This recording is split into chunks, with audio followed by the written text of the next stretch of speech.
There's this great song by Concrete Blonde called Take Me Home. Um, every hour, every minute is another chance to change. Life is beautiful and terrible and strange. Yeah, it's weird. One of the things that's happened in the quarantine is I've been in a 90s frame of mind. I've been listening to a lot of Concrete Blonde and Cowboy Junkies and stuff. I love that. I don't know what.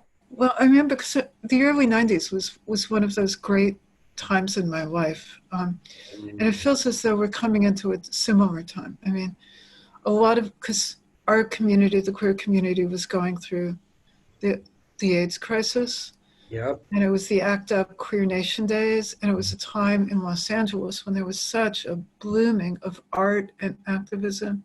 The people you made art with were the people you made love with, were the people you got arrested with, were the people you prayed with. And it feels like that, like with my group Queer Was, like that's happening again. I mean, it's fascinating to me that this uprising in defense of Black lives came out of this horrible pandemic, you know, this life-death force thing happening.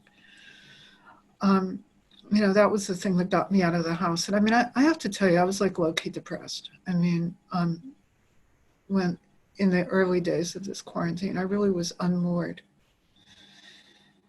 And, you know, to have to respond to this thing that was greater than me was completely religious, completely spiritual. I mean, the Black Lives Matter demonstrations were ritual.